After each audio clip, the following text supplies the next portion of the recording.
Avatar in that sense. He taught me just in that one moment. He just stripped me to my core, just and changed the way I think. I will never not pass somebody and think about him. If I immediately, I've been to so many jobs since then, and it'll start out with that first spark of something's not right here, or this is a dangerous area, and then I'll turn that right around, and I'll be like, think of the Goose Master, as I call him. I wish I had gotten his name, but I've never seen him since. But he taught me so much that day, and I'll never forget it. And I carry that with me now. And every time I'm definitely feeling worried about something or anything along those lines, I remember two things as the fire truck goes by. I remember two things. The Bhagavad Gita says that, I believe, no, it's not the Bhagavad Gita. There's a scripture somewhere, and post it down below if you know it. To have fear is to not fully believe in God. To not fully believe in God. Because to have fear is to think that you don't think this is handled on a higher plane. That this is just a temporary thing. Your car breaks down. You have fear. You're going to be okay. You know what I mean? If your house has a leak, if you're running low on funds, you've run low on funds before. I'm sure you've been in a broken car before. I've certainly been in a house that has leaks before. And here I am sitting talking to you. It's going to be okay. And he definitely put that spiritualness back inside of me that I definitely was trying to hold on to. Listening to my podcasts, trying to be peaceful with my kids, trying to spiritually grow every day. And then that one moment was stripped from me because I had fear that something might be up. But again, he took that and he showed me that it was God all along, right? It's that guru inside of everybody, that everyone is your guru. Everyone has something to teach you. I don't care if you love them. I don't care if you hate them. I don't care if they're insignificant to you in terms of your status to them. Everyone is your guru.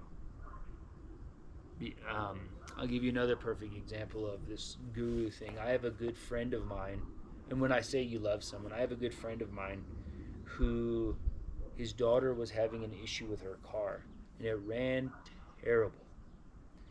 And it was an oxygen sensor. And to get to this oxygen sensor is, you might as well just take the engine out while you're there. Just do it. Just unbolt the transmission, pull the engine out, and if you break stuff, replace it. Because it is a nightmare and a half. You have to sleek your hand in through so much stuff. You have to get this 22 millimeter socket on it, and then angle this, and I mean, I still have the scratches. It was a week ago. I still have abrasions down my arm that sting every time I'm in the shower. I mean, you're just constantly grating on the worst metal. And I'm sure sooner or later my tetanus will post positive, but until then, I'm going to finish this conversation. So, how can somebody you love be your spiritual master, right? I love this guy. He and I are as tight as leptons and quarks, right? As two atoms of water sticking together with that hydrogen bond. I finally did that oxygen sensor. It took me 3 hours of scratching myself to shreds, of being in the most uncomfortable spot you can imagine. I'm starting to twitch now just thinking about it. The car is already too low to the ground, but you have to lift it up on ramps, and so you barely just crawl under it. Then you got to noodle your arms in there. Thank goodness I'm so skinny like this. I can't imagine anybody that could bench press 20 pounds doing that, or 200 pounds doing that job, because your arms would just be too thick, right? My wife's father, so my father-in-law, calls me Noodle, and I wear that proudly. But I did that oxygen sensor. 3 hours of being in the most uncomfortable spot with your arms inside of the exhaust of a vehicle, doing the crane, and the oxygen sensor, of course, is stuck, and it's stripping the bolts, and I'm doing everything I can not to destroy this thing because it's on me. And I finally get it loose, and I put the new one in, and I was elated. I texted him this long thing that must have been 2 full pages of type 10 font on Microsoft Word.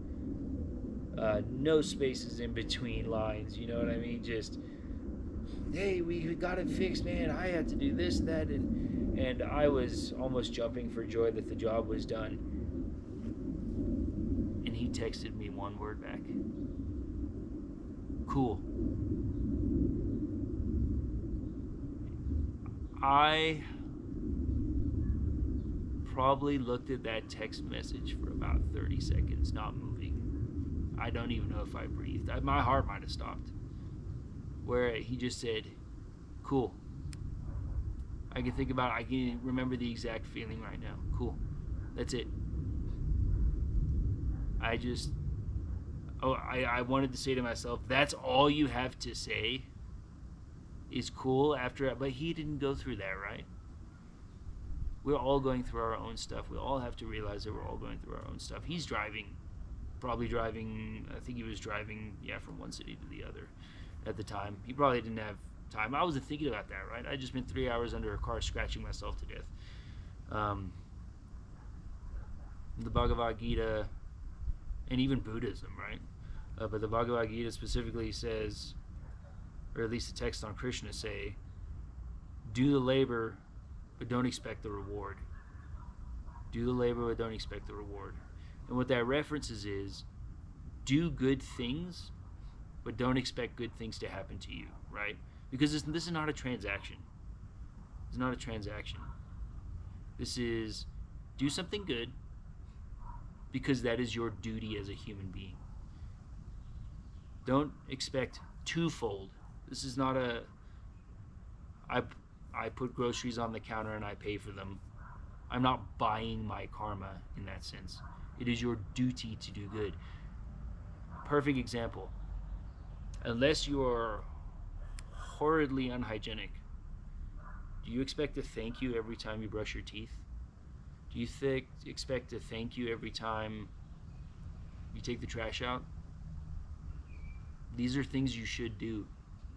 You should expect to thank you every time you bath. These are things you should do. You shouldn't get a reward every time you do something you should do. And that's exactly what the Bhagavad Gita is saying when it says that, right?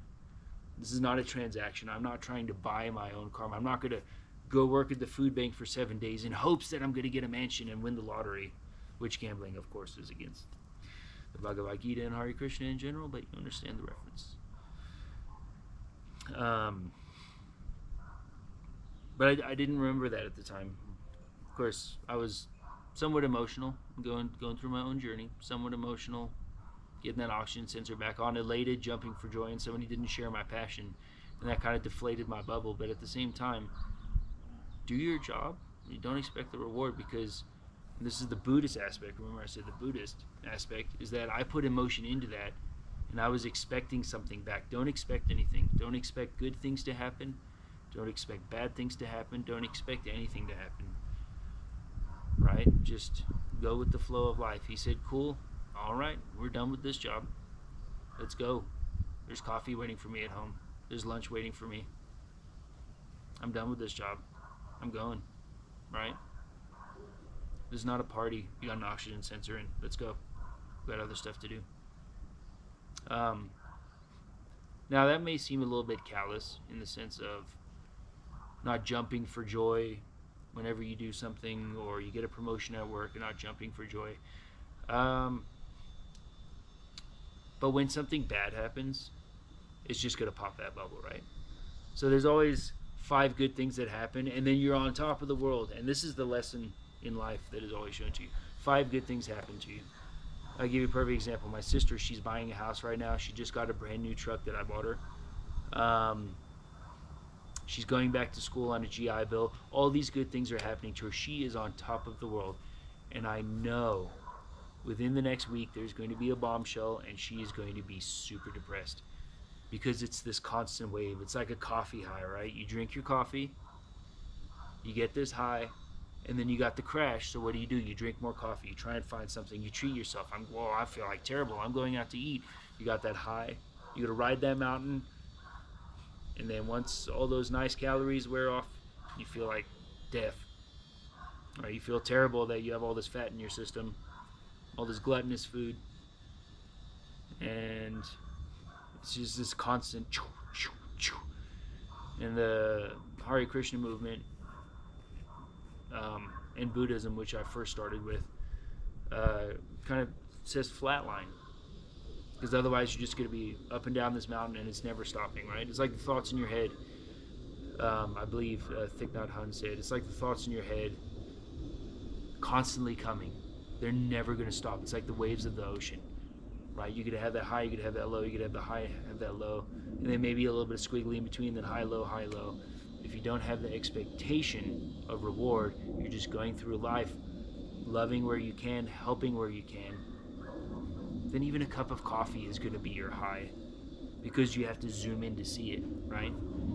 Since I've kind of followed that logic, and I mostly live by that logic, there's times where my kids are screaming and I'll be on that low and they're just like on it all day, and I'll be on that low and I won't scream at them, but I'm definitely not as energetic as I could be.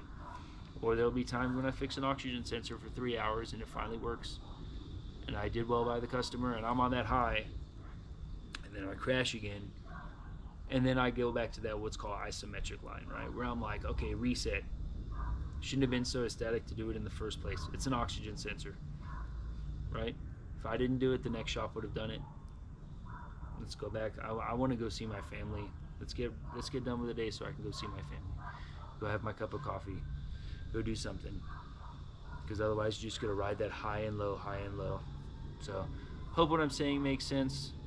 But this all started, and I could keep going. I could talk for hours about this stuff, about my journey and everything. And if you want to hear more, please let me know in the comments. I'd love to make more of these videos. I just want to know that people are going to see it. If I help one person, then this 20-30 minutes that I spent doing this is definitely worth it. But yeah, pretty much all this started with was that one guy, the Goose Man, my Goose Man. Don't judge people. Before I even started the Hare Krishna and Buddhist thing, I'll just go on a small little thing here. I really had to learn that hard because I'd be judging people on the ambulance, right? Oh, that guy, I don't like that he paints his nails black. He's a guy. Come on, what are you doing, right? Or I don't like the way he curls his mustache. What are you? Think you're cool? And then you work with them, and these are the coolest people in the world, man. Like, I would ride and die with those people any day after I'm working with them for one shift, and it's like, but before that, I was just judging them, right? And some people just have bad days. You don't know what they're going through. I hate that that's, or I don't hate, but I know that's such a common trope. You don't know what somebody's going through. But really act like that. Really believe that, because that's true. You don't know what somebody's going through. If they're having an absolutely terrible day, like, just let them ride it out. Help them if you can. Help them if you can. But if they're come across a little bit gruff to you, one last story. Well, let me know if you want to hear one more story about the man in the CV axle. The man that leaned out of his window and started screaming at me. If you got this far in the video, type that you want to see that, and maybe that'll be like a part 2 to this video. Alright? Let's do a little chant real quick.